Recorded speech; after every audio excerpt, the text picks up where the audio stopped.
This is StoryBeat with Steve Cuden, a podcast for the creative mind.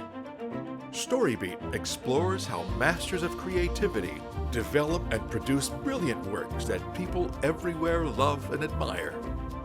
So join us as we discover how talented creators find success in the worlds of imagination and entertainment.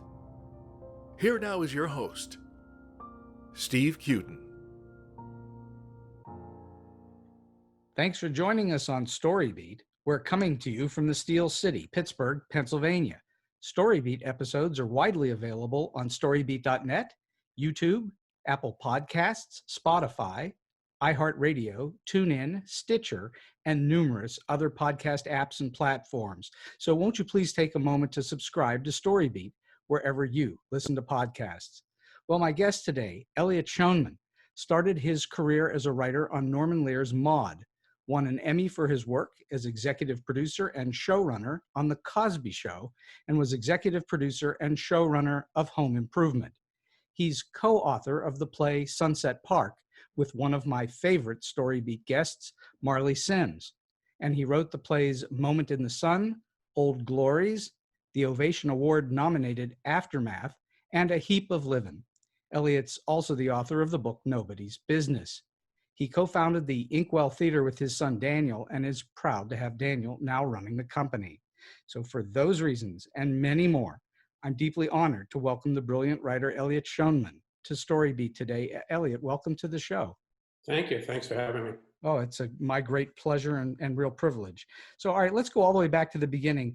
You've been writing a long time at this point, but what were your earliest inspirations and influences? What was your first creative love? What drove you to becoming a writer? It's a very unusual story.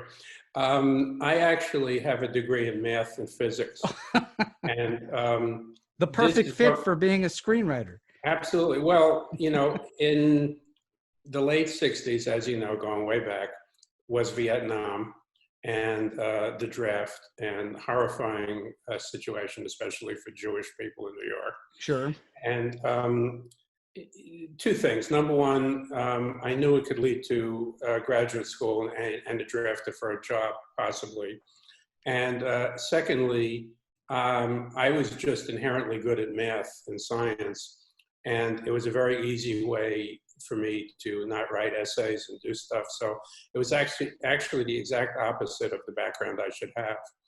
And I went to Hunter College in the Bronx, which was a small college, right, in the northern Bronx, and would go to the racetrack every night and do my homework between races. But, I found with math, if you understood the concepts, you didn't really have to study for tests. And it was, for me, it was easy. So then I got into a bunch of graduate schools. I went to Penn State, a graduate school in math. And that was when it got serious, and there were real math students, right, and people, there to industrialize the nations, and me, and that didn't sit well. There was no way I was going to make it. So a friend of mine had gotten drafted for a job at Lockheed in New Jersey. So I got drafted for a job as an associate scientist in New Jersey in Lockheed. Hated that, and I was there for about a year, and then I got some, between a legitimate asthma condition and a little extra stuff, I got out on bronchial asthma. Right. Got a job at the welfare department in Harlem, which at that point, all you needed was a degree of any kind to be a caseworker. Did that for a year or two, and then moved to Berkeley, and couldn't get a job in Berkeley, and just started thinking, maybe I can do something creative. And I started reading a lot, and I just started writing. So it came out of kind of nowhere. I have a very unusual background for a writer. Well, for sure. I mean, I don't know of any mathematician comedians or comedy writers. So yeah. Were you always funny as a kid? Yeah, I had a tough background with my father, who was a Holocaust survivor. So, as the cliche goes, it was a way of coping. Mm-hmm. So, the other thing, which I discovered later, is I was relatively sickly kid and also made a lot of excuses to stay home.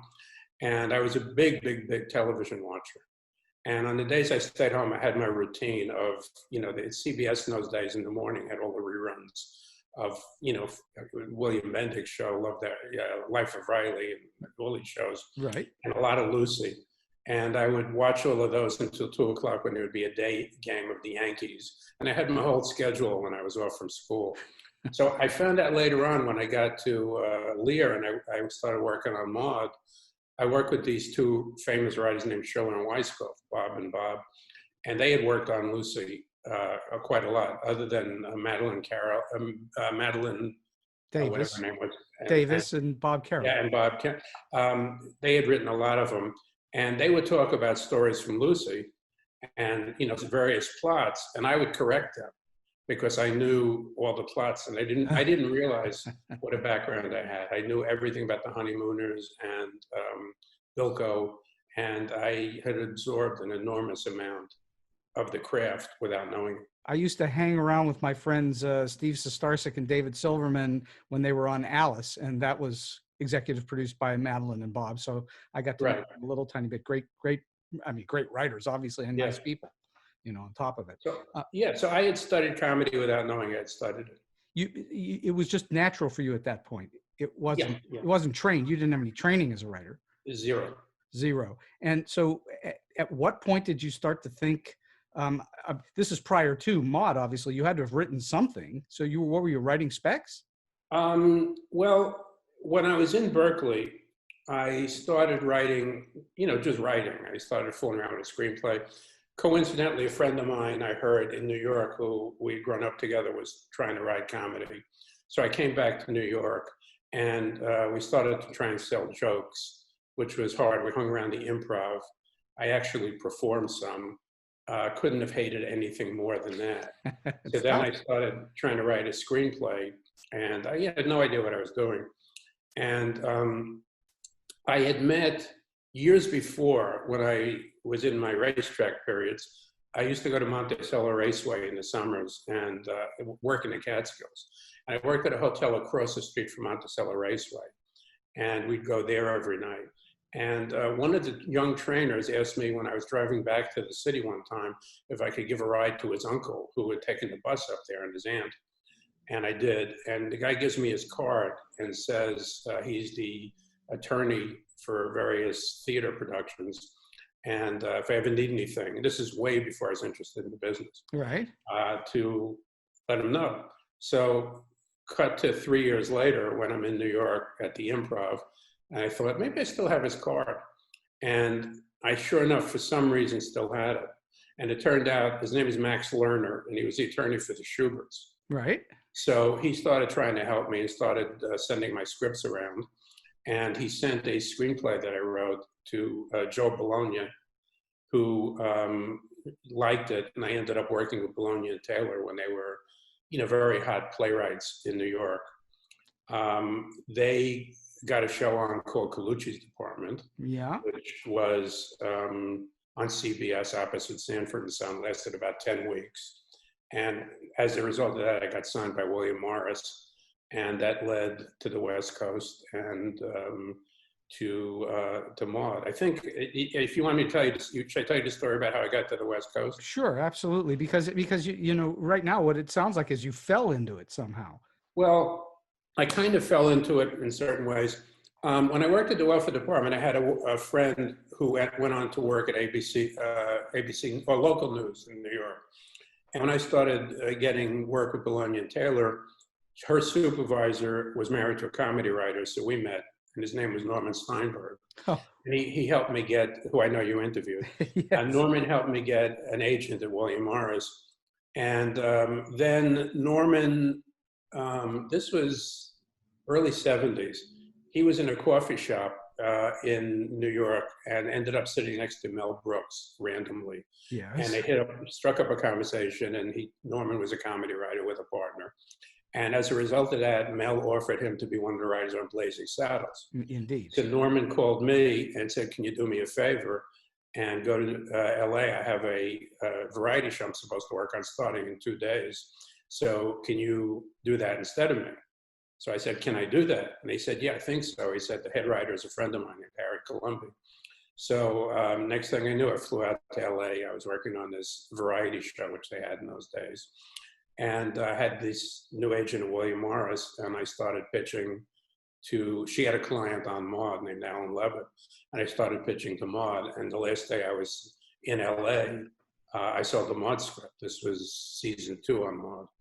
And they kept giving me more scripts, and I really never went home.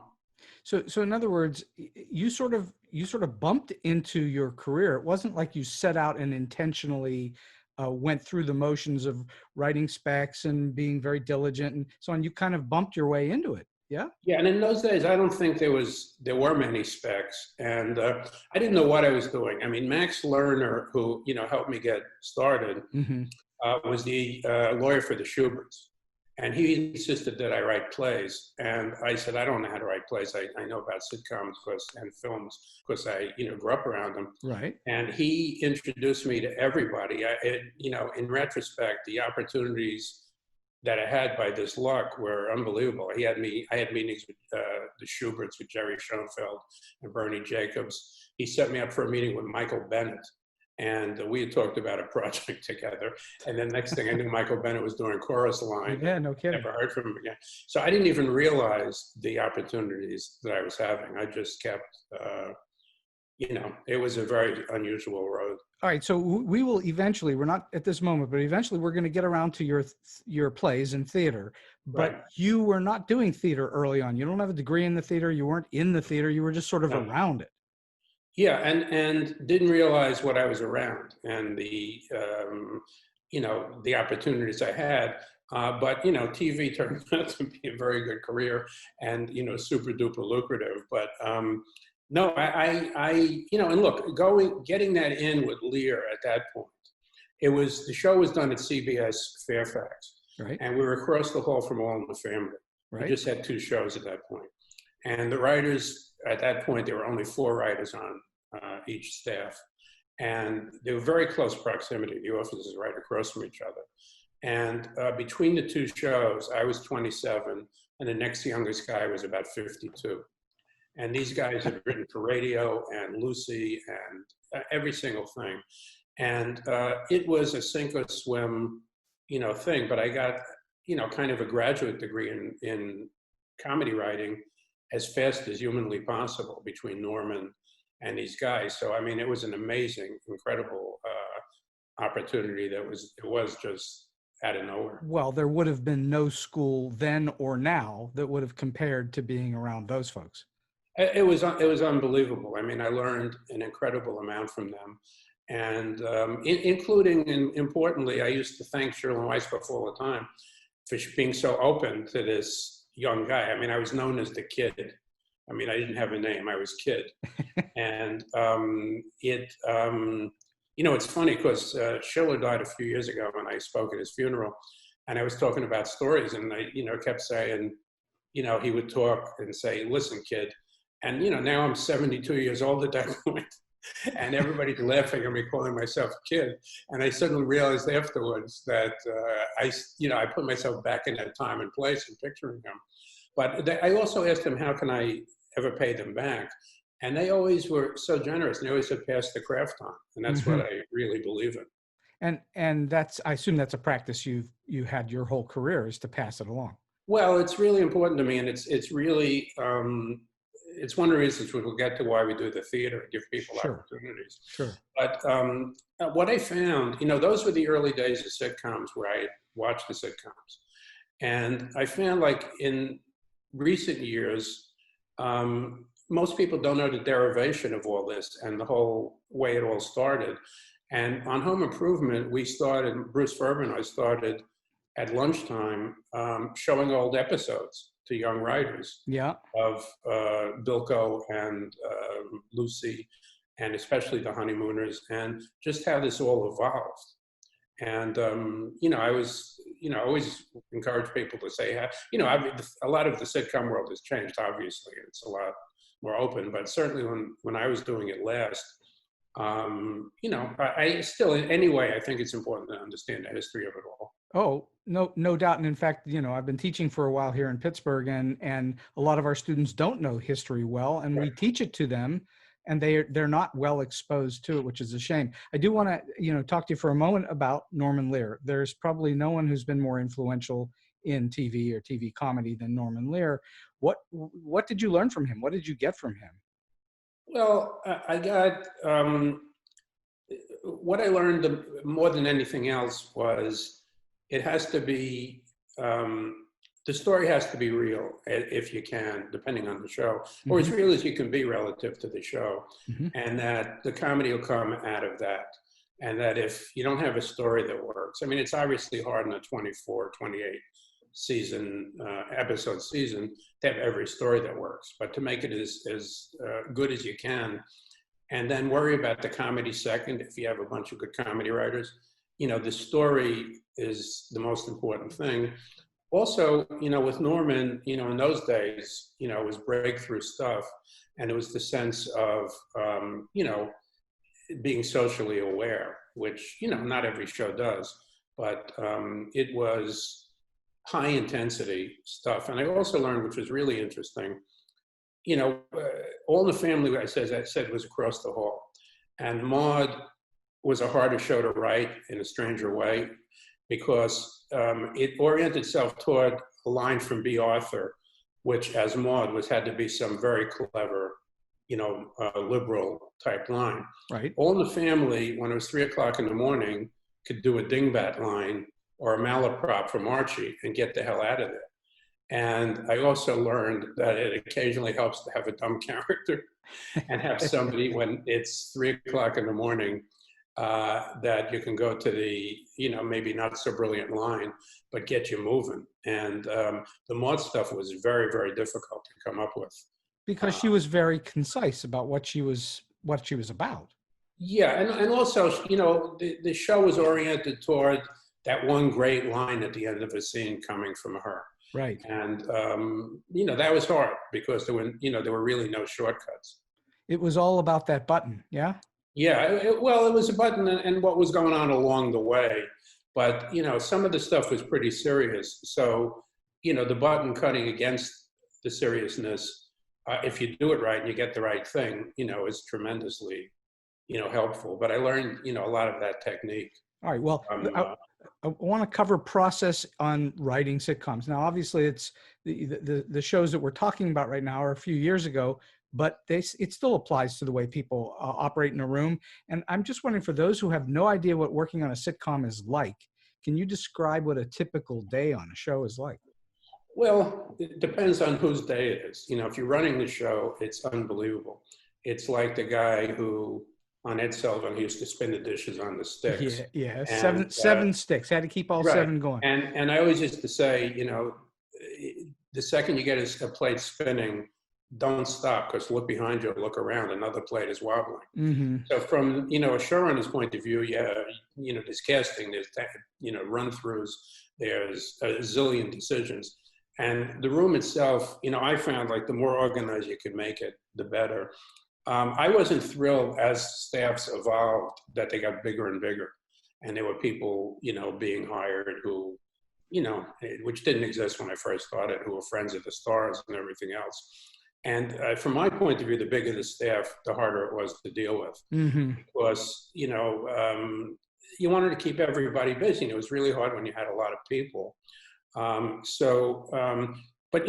what I would do is at the beginning of every season, this is, more on Home Improvement. On the Cosby Show, there was no beginning and end. It was just chaos all the time. Really? On Home Improvement, which was way more organized, we would start with that concept of the stories. Story. And also that, the typical sitcom script of a 3-camera, 4-camera show at that point was about 45 pages. Right. And assuming you're going to do 24 episodes, which was the minimum we were doing because it was successful shows, I calculated, because of my math background, that you had to come up with 2,016 pages of shootable stuff by the end of the season. And to get to 2,000 pages, you had to write a minimum of 3,000. And the average sitcom, certainly when you're doing something relatively broad like Home Improvement, the rule of thumb was, 3 laughs or so on a page. So now you're getting to 6,000 laughs and you're sitting there at the beginning of June saying, okay, we have to get 2,000 pages, 6,000 laughs. So I would tell the writers, we're not fighting over a line here and there. If you love your line, you can bring it up a couple of times, but after a while, forget it. We have a lot to do. Mm-hmm. And everybody, you start off as organized as you can. And, roundabout, season was starting in those days in June. You start shooting beginning of August. And, roundabout October, December, it's caught up with you no matter how, organized you are. And you're, going by the seat of your pants. And right. It's pretty hard to, because on one hand, you're developing stories and other people are writing stories and you're, rewriting today's script. And as the showrunner, when people were off writing their scripts, people would come up and say, well, in my second act, and I said, which episode are you doing? Yeah. I don't even know which one you're talking about. So that's very different too. In the Lear days, there were 4 writers and everybody did everything. And you had to write the scripts in your spare time. There was nothing about sending you off during working hours to write your scripts. And you had to do it in your spare time, which didn't exist. There was no spare time. So you had to do it late at night or on holidays or whenever. And that was an incredible grind. Did you feel that working under that kind of duress to write the script itself, where you were tired or late at night, did you think that was detrimental to the outcome of the scripts? Sometimes yes, sometimes no, because you get a little goofy. And sometimes we had a show on the Cosby Show once, because that was always, Bill would just throw stuff out left and right, even if you would agree to the story. He was a nonstop suggestion machine, I assume. Not suggestion, demanding. Demanding. And no matter how much you worked out a story with him, he was going to throw you a curve. And we shot the show. We did table readings on Monday and shot the show on Thursday. Wow. Because he had a schedule of concerts. This is right at the beginning of the Cosby Show, where he would go off on Friday to his concert schedule. So there was one time where he threw the script out on a Monday. We rewrote it. In the very early days, it was pretty much just John Marcus and myself doing it. Then he threw it out again on Tuesday. No matter what we agreed upon everything. And John Marcus and I are sitting there Tuesday night, maybe 6 o'clock after a run through, having to start from scratch for a show we were shooting Thursday. And I begged NBC, this is when the Cosby Show was #1 and heading to #1 and propping up Cheers and, Family Ties. And I was getting calls from the Charles Brothers and Gary Goldberg, who I knew, saying, keep it going, it's very important that show is on. And, we kept trying to shut down for a week or two, and they wouldn't let us. And John and I had to write a script overnight on a late Tuesday that was shot Thursday. And I think was shown the following Thursday. That's how far behind we were. Oh my goodness. It was unbelievable. It was unbelievable what was going on. And some of that, to go all the way back to answer your question, some of that came out of incredible spontaneity. And we had things on the Cosby Show that you would never put in a million years if you weren't like desperate. And we were being acclaimed for the guts to end an act on "I'll see you later" and things like that, because we were doing things differently. Part of it was because Cosby wanted to, we wanted to, but a lot of it was just we couldn't do anything different. How much of what you were writing did you rely on the obvious charms of either a Bill Cosby or a Tim Allen or something like that? Did you know that you could write a line and you knew you'd get a delivery out of them? Yeah, that's one of the miracles of what I've been really lucky. When you wrote a good line for B. Arthur or Cosby or Tim, and it was going to be better than you thought it was going to be. Mm-hmm. And you have to be very lucky to wander into one of those people where it's, and you get to know them, you know what they can do. And with B, it was the Jack Benny take. If you gave her the right line, she could hold it, Sure. forever. Sure. Cosby, again, it was the charm and stuff. And with Tim, it was different but similar in that, if you got the right thing for him, he would do it perfectly. And again, better than you imagined. Yeah. I mean, that's, I have 90 credits mostly on animation, and it was always astonishing to me when you'd go into the booth and you'd listen to these voice actors taking lines that you wrote and you think, what, these are nothing lines, and turn them into something. That was always miraculous to me. It's amazing when people can do that. And, there's a lot of people, not a lot of people, there's some people that can, but, some people, I mean, I would have loved to have written for Danny DeVito or, various people who, would be, just do incredible stuff and make stuff not only funny, but appealing or even emotional that you didn't even intend to an extent. They would, that was the pure creative collaboration, which, is very hard to get on a sitcom because everybody's grinding. But Sure. there were moments where, it all comes together and it's just kind of a miraculous moment. Did you get to a point where you could tell if you wrote a line, it was going to land? Did you always know in advance it was going to land? Sometimes yes, sometimes no. So that was merely at table read, you'd actually know, but. Well, at a table read, you'd know, but, again, my concept of the table read was, especially on Home Improvement, where we had it very controlled, was, story, and story.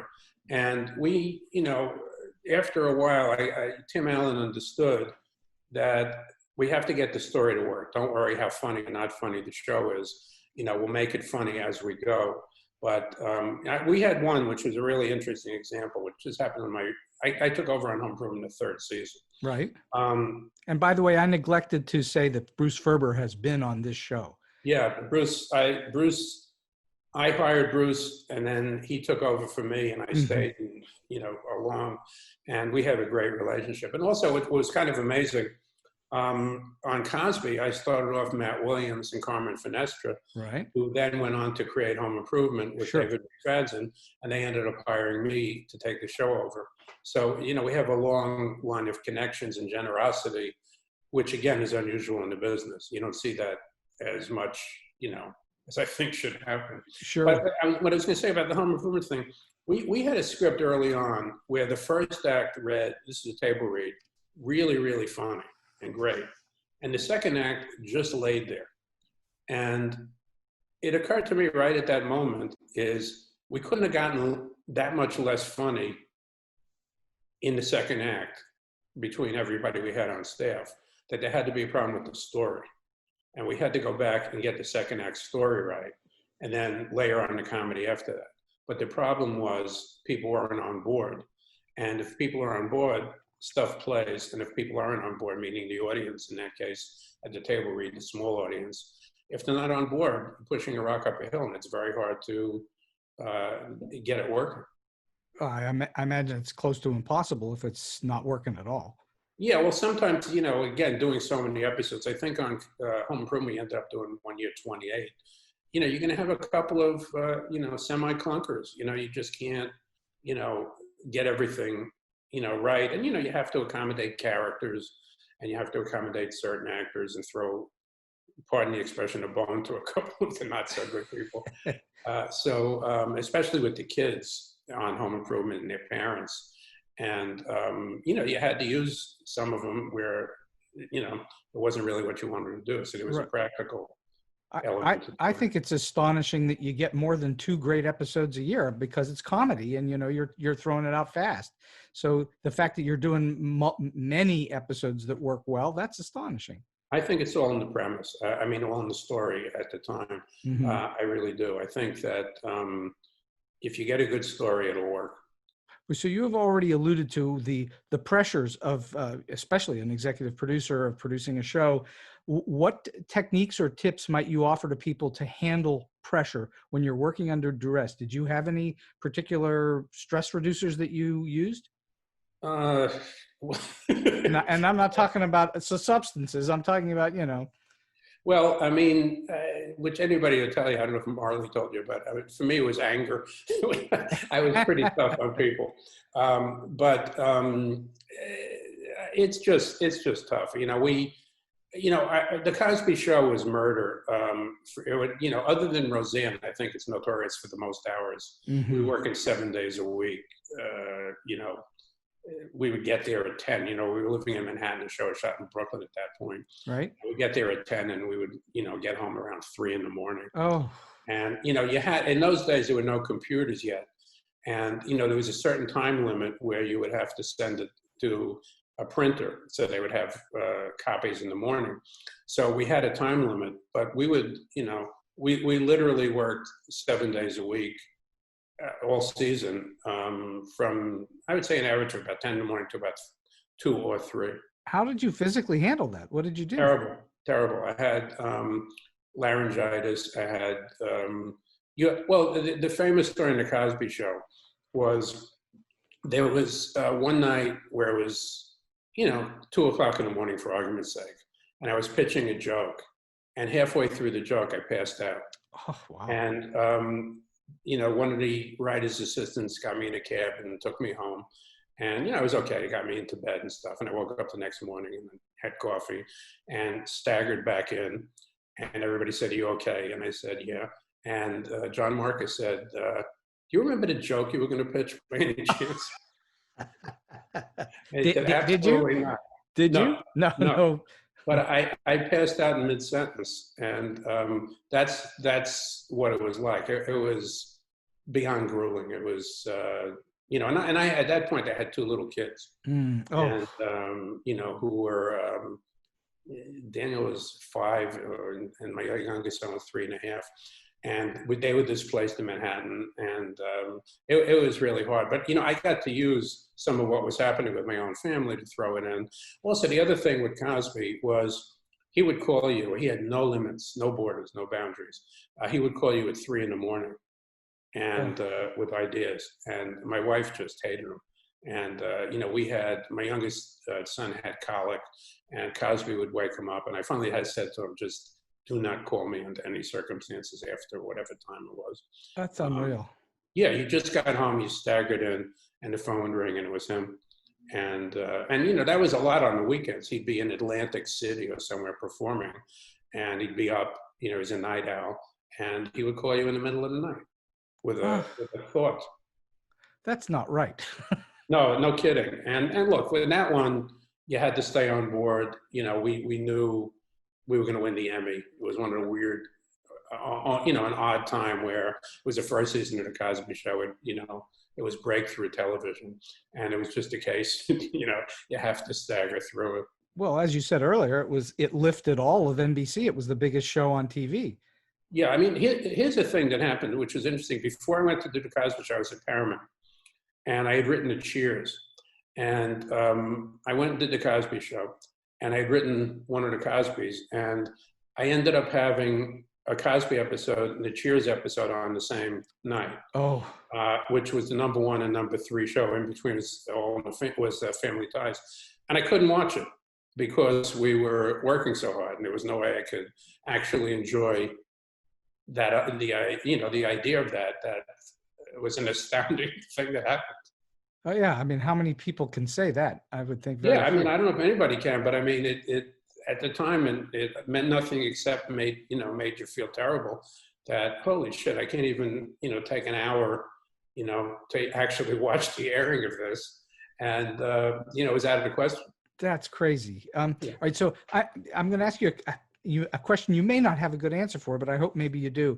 There's this old line that's been around forever: "Dying is easy, comedy is hard." And right. Clearly, you're already telling us part of the hard part of comedy is just putting up with all of the crazy pressures. Right. Can you define what makes comedy so difficult to do well? Absolutely. Great. I mean, from my point of view, because I as part of my playwriting, I've written some serious stuff. I wrote a serious book about my father and the Holocaust. So I've done both things ultimately.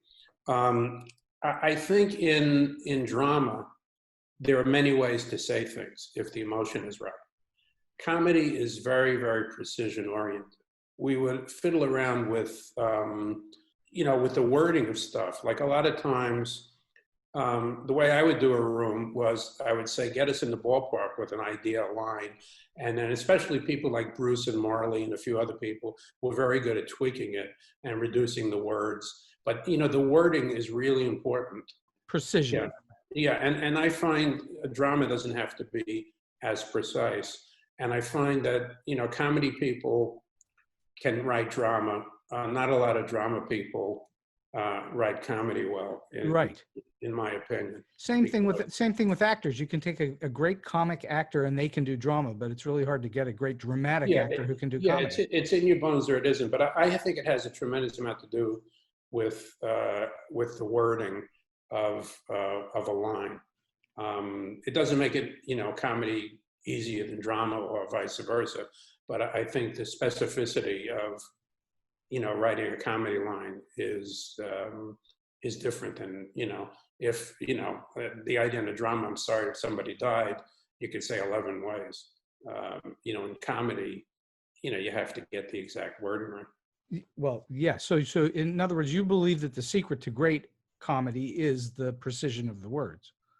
I think it helps enormously. And I think we all, but yeah, it's both things, because sometimes, like you were saying before about the pressure of doing the show, sometimes it comes out of you the right way. I mean, Marley would occasionally pitch a line that was so worded so exactly right. It was amazing. And sometimes you can overthink it. Sometimes you can, think it to death, so there's a balance and you have to kind of, get what you got. And also I found, if you have a staff of good writers, you have to respect the other people from the standpoint of, there was occasional lines where I thought, okay. And somebody would, take a strong position of the higher echelon type people. And I'd say, let's try it. And just as often as not, they were right. I mean, so you have to also, there are some people, as you all know, that every word has to come through them and they have to write every word or rewrite every word. Sure. I mean, I think in a controlled democracy, you can see other people, can hear certain things here and there that you can't. Well, I think comedy, it's great that we're leading naturally into this next section, which is about collaboration, which comedy is notorious for being highly collaborative. Right. I mean, the whole business is collaborative to start with, but comedy in particular is more highly collaborative than writing drama. So what do you believe collaborators should do to make themselves successful? How does good collaboration work? Well, it sort of depends. I mean, I'm not it personally, and I know it's not the most popular thing. I was never a fan of teams. We never hired a team in any show I did because I felt like, I wanted individual writers and adding all their voices together. But on Home Improvement especially, and the Cosby Show too, at a practicality, we teamed up. And, it gave you less stories to develop on one round. In my case with Marley, what really worked well, because ultimately Home Improvement was a man-woman show, and we wrote, most of the man-woman episodes, so to speak. Right. We each had our own, we had the same, comic sensibility, but, she had, thoughts from the woman's point of view that I wouldn't necessarily have had, and vice versa. So that was a perfect collaboration. We had the same kind of thing. I mean, we teamed up a couple of people, but I think generally, it depends on, if you can get the good combination. I don't think if two voices are similar, it's that helpful. I think if you have two dissimilar voices that could blend together, it's certain, but again, it depends on the show. So it's helpful to be complementary, not the same voice. In my opinion, yeah, I think, absolutely. That's what I really like. And that's why I liked having individual writers. And I found with teams, they had been working together a long time and, had a combined voice, which, I liked it better having individual people personally. By the way, for the listeners, as mentioned earlier, Marley Sims is a guest on StoryBeat, and you should check out her show too. By the way, she speaks on the show glowingly about working with you. So we had a great relationship, and we wrote 20 some odd scripts together. And, that was a very practical thing because, again, teaming up, when I first started, I wrote one and took over in the third season. And, it just takes, as the showrunner, from my point of view, if you're trying to also live your life, it just eats you up. So it was much easier doing it with somebody under those practical circumstances if you get along with them. And we also, I think the work we did together was really good. Well, and she also is married to a pretty funny writer Yeah. himself, Fred Rubin, Yeah. who also is a guest on StoryBeat. So I want to talk about notes. Notes are a vital part of being a writer, especially on a TV show. And you've probably received who knows how many tens of thousands of notes from executives, from Bill Cosby, from Tim Allen, from other writers, and so on. What would you say are the best ways for a writer to take a note? One absolute thing that I learned that everybody should do no matter what is, well, first of all, I was very lucky because being on hit shows, you don't have to deal with too much. On Cosby, because he was so difficult, and I don't think his notes were notes. They were demands and arbitrary, God knows what. You didn't even know what he was talking about half the time. And sometimes it was brilliant, sometimes it wasn't. But NBC kind of walked away from the show. They stopped coming to the note session. So on Home Improvement, again, they had minimal notes because we were a hit show and we could override them. It's a question of being polite. But even from actors, the one thing I would say without a question of a doubt, never agree to anything. Because a lot of times under the pressure of a table reading especially, something sounds good. And then you get upstairs to do the rewrite and you realize, holy shit, what did I agree to? It doesn't, it fits in that moment, but it disrupts X, Y, and Z. So what's the wording to say? How do you respond to it? I learned it sounds good, we're going to try it. And to say, so you're not saying that's a bad idea or it's a good idea. You're saying it sounds good, but, let's try it and see what happens. Mm-hmm. Because, what happened is if you get upstairs to wherever the hell you're going and it doesn't work, then you have to go retreat. You have to send a script without the change, which you were told you'd make, or you have to call them ahead of time and say, look, it doesn't work. And you have a whole extra round of whatever. And the other thing I learned, so to me, it was like, we'll try, and that worked really well. We'll try it and see if it works. Sounds pretty good. And the other thing which I learned, which really helps, is sometimes the idea is really cockamamie. And it's not bad occasionally to say, that sounds good, and it inspires another idea.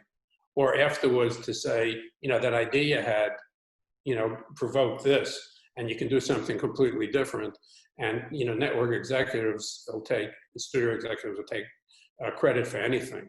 So if you tell them that they're the ones that got the momentum going for this other great thing, generally they'll eat it up. So those are my two things, give them the credit. That was brilliant what you said. So as long as they feel like they've contributed in some way. Yeah, because then, they want, and, that became even more important as the layers of executives became more and more and more. And again, on the hit shows, you don't really have to listen that much. But on the non-hit shows, it makes them much more ferocious. So, they kind of take it out on the shows that are struggling because we don't really, we didn't really have to listen to them. Yeah. Once in a while, there was a good idea, I have to say, but not that often. Yeah, I would think, because the stories are legendary about bad studio and executive notes, and that putting up with them has always been an issue for time immemorial on shows. Yeah. Can you think of a seriously big disaster that happened at some point, like you about to go on, record and nothing was working or something like that, and how you saved it? Different kind of disasters. In the early days, when we were doing Maude and it was all in the family, there would be a lot of, the network didn't want to do this, and Norman would, say, well, then we're not doing the show, and we would have standoffs until the last minute. So that was one kind of thing. Cosby Show, just seat of your pants, and there were things, this is typical. A story meeting with Cosby, this is the first season. Go down to his dressing room. Everything had to be in his dressing room, which was very cramped, and he'd sit in the proscenium. He had to sit in one end, and everybody was crammed in the other end. And he said, I have a great idea for a story. I said, what? And he said, they come home. I said, and? He said, that's it, they come home. So you say, no, this is where you don't have any backup scripts. This is, usually we'd have a story meeting on Wednesday, write it over the weekend, and go to the table Monday for him to then cause more trouble. So his note is, they come home. So who comes home about what, where, when? He said, when they come home from college, they bring their laundry. We said, who? All 4 kids live in the house. And he said, so there's a 5th kid. I said, what do you mean there's a 5th kid? And he said, so we'll introduce a 5th kid. I have a daughter who named Sandra who's at college, and she brings a laundry home. So now you start casting this on a Wednesday. Oh I my mean, goodness. who, what, where, when? And somehow, we made it work. And I think in an episode, I think she talks about, she may want, he pitched one of her fantasies, the daughter who didn't exist that we had to create, wants to go to Paris as part of, I don't know what had to do with the laundry. And he said, well, he'll just talk about Paris. We said, what about it? He said, well, that don't worry about. Just write down on the page, Bill talks about Paris. And that was in the script because we had to go so fast. And, you get Tom Werner and Marcy Carsey, who are executive producers, or say, what do you mean? There's a whole page that says Bill talks about Paris, and then it's 2 completely empty pages. I said, I don't know. He's going to talk about Paris. We have no idea. We don't know how long it's going to be or whatever.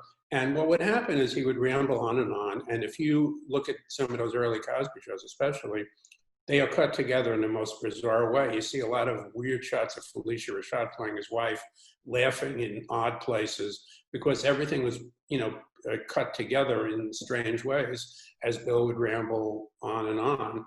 And the other one that was amazing is we would, John Marcus and I wrote a number of the scripts, and the way he and I would work in those days, again, no computers, he would write on pads, and then we'd have an assistant type it up.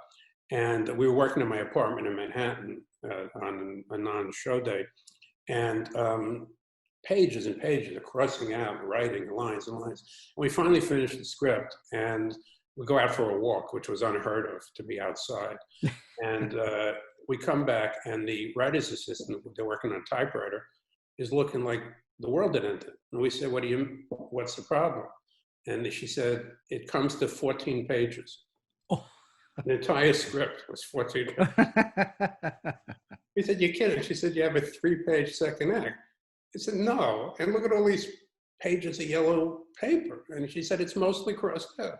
So then we had to roll up our sleeves and figure out another, 26 pages. And we actually were reduced to calling Bill in Vegas, wherever the hell he was, to try and get some more ideas out of him, because we were completely by the seat of our pants. That's completely crazy. It was dissimilar, not the same at all on Home Improvement? Well, we were totally organized. And, Tim was much easier to deal with. And, I formed a bond with Tim early on. I learned, he was approachable.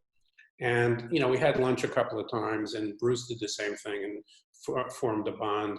And it worked much, much, much better. We would talk about stories, and we would talk about ideas, and some appealed to him and some didn't. And, it worked much, much better. We were but Cosby was behind from the beginning. It was just chaos from the beginning. And, again, a 4-day week, and he made it really, really difficult. The collaboration it's not a word. So it was a much cleaner machine on Home Improvement. Well, we made it that way. And again, I was very lucky because, the guys who created the show, Carmen, David, and Matt, because I had started 2 of the 3 of them out and been, as they say, generous to them, they trusted me completely. When I took over the show in the 3rd season, they had no input. They just let me do it. And if I occasionally wanted some input from them, I got it. I asked them. And Carmen especially would come in the room for some punch-up because he was great at it. Mm-hmm. But we were able to, very much organize it the way we wanted, which was different than the way they ran it. But I was able to, put it in a system that worked for us. These are fantastic stories. I want to leave TV a bit and go and talk about theater for a few moments. you suddenly, I'm actually kind of surprised talking to you that you didn't start in the theater like so many people do. You got Right. into the theater later. How did you find yourself to the theater? Well, what happened was, It wasn't for the money, I assume. woo. No, I say it's a great way to lose money. And we've actually moved to a smaller theater as time went on, because as I always say, it's less unlucrative. So, no, it's a terrible field for money. Well, I have to stop you and say it depends. So I have one particular show that I created. Has to be a musical. It's a musical. It's called Jekyll and Hyde. That's the rarity, and I'm very blessed. But Yeah, no question. It's a musical. Anything that isn't is really rare. But musicals, if you hit one, it's amazing. So that's great for you. I mean, that's a tough one. My oldest son was always interested in the business. He used to come to the shows and hang around, but he went to NYU, fell in love with theater. And when he came back from New York, which he tried to do some theater there and found it, frustrating, he said, maybe we can start a small theater here. And smart, dumb, whatever. I said, that's a good idea. Let's try it. And we can do original works and give people opportunities. And that's what we've done. And, again, getting back to money, we put so much into it that every now and then I said, I'm going to do one of my plays. And I kind of fell in love with the form.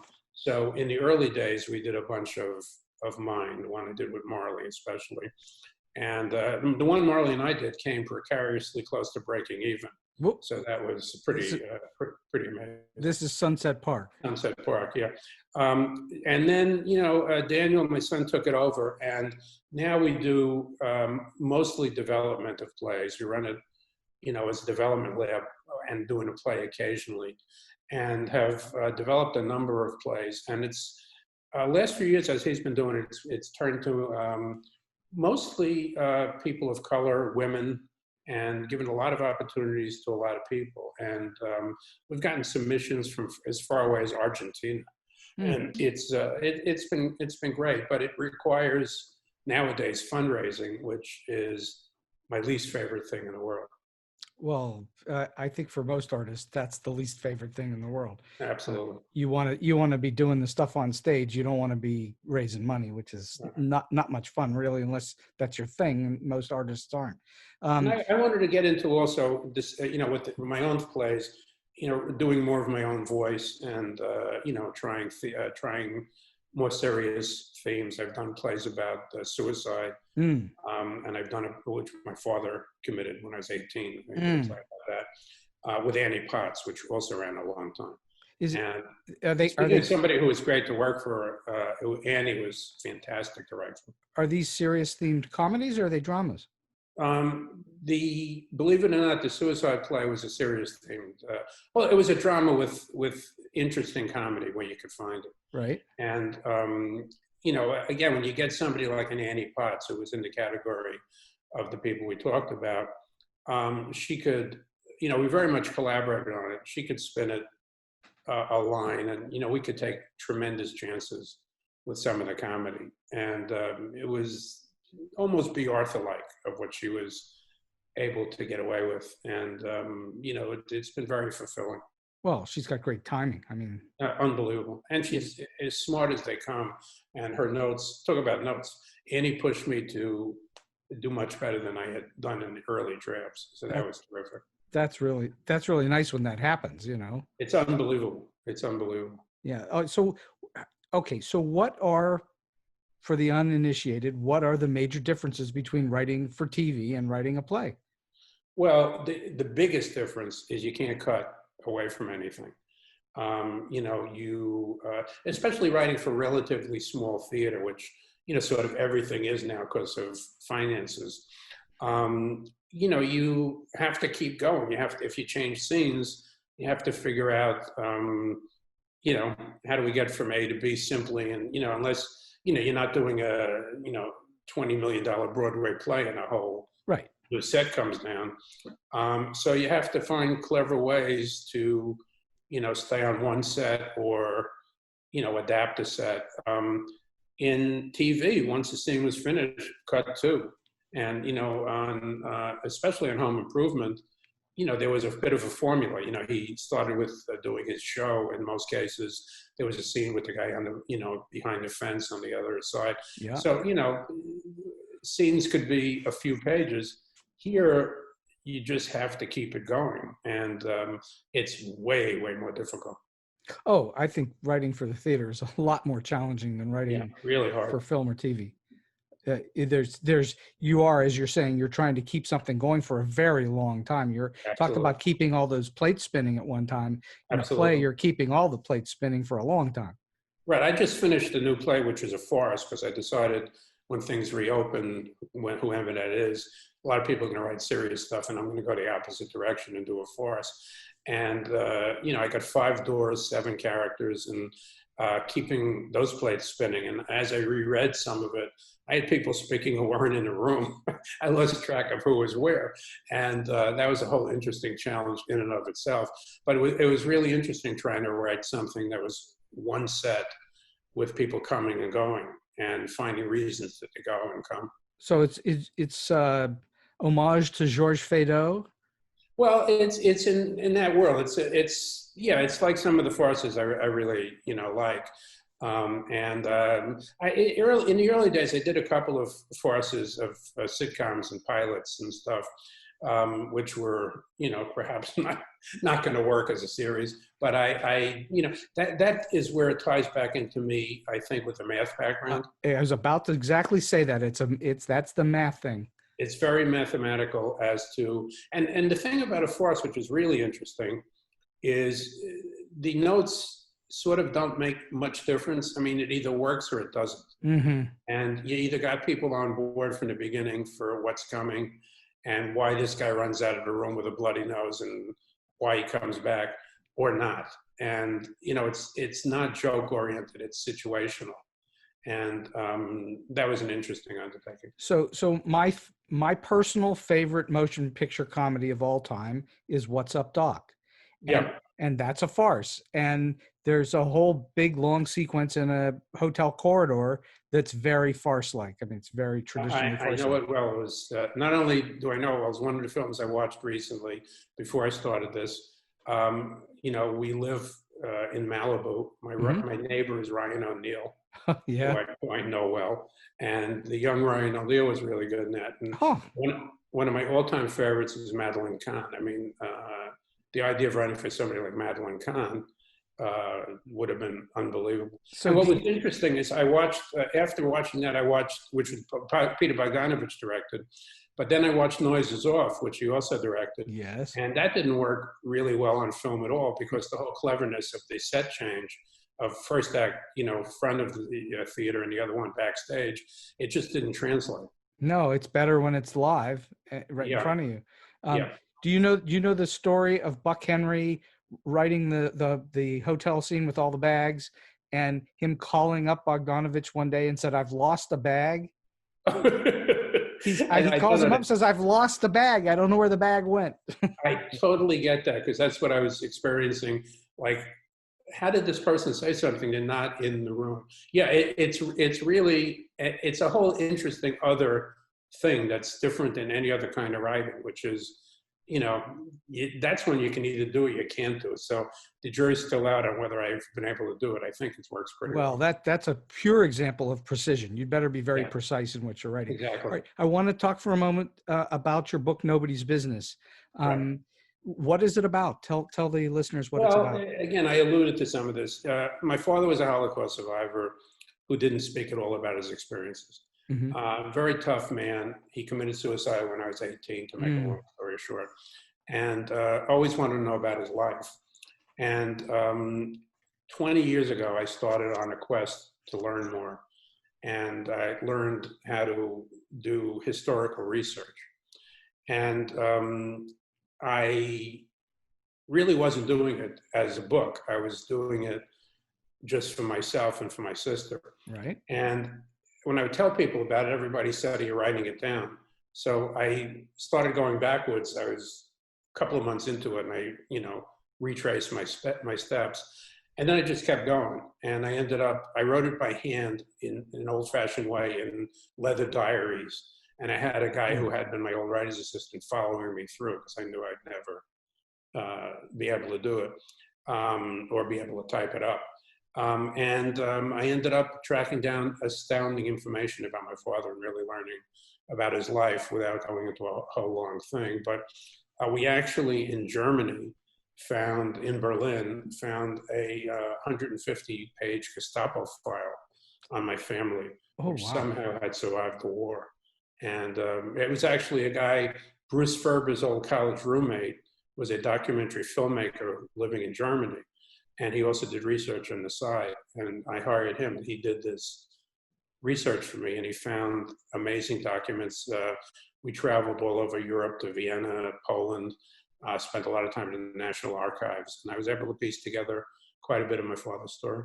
Wow, that's really something. And I learned also, talk about changing venues, I learned how to write history, because for some of this, you had to be able to explain why, he originally was from Poland, which I didn't know, but you had to explain why a Polish citizen couldn't get German citizenship and therefore couldn't come to the United States without going back to Poland and establishing citizenship.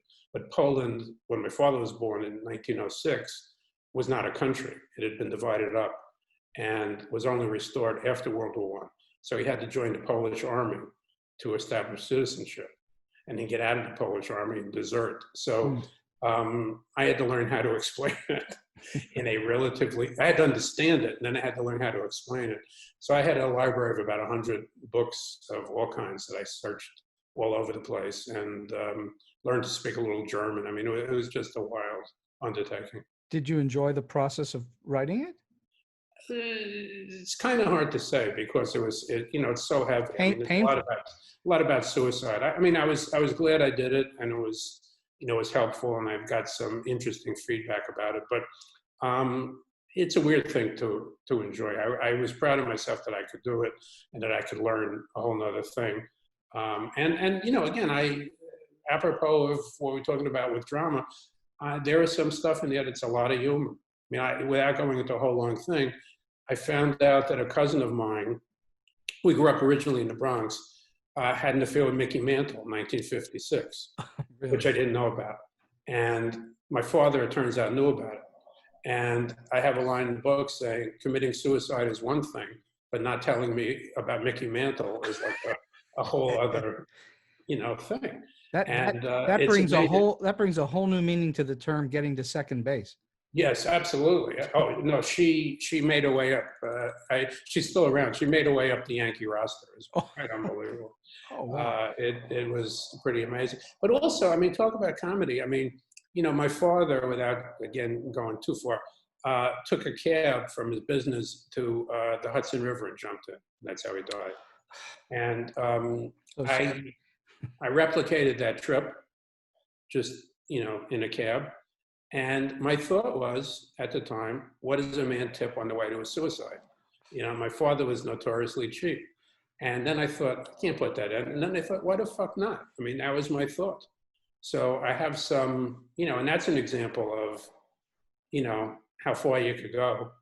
Well, I'm a big believer in gallows humor helping you through. Yeah. And that's the kind of humor, when I talked about the Annie Potts play, I may even use that line in the play. I don't remember, but that's the kind of stuff that you can get away with under the right circumstances.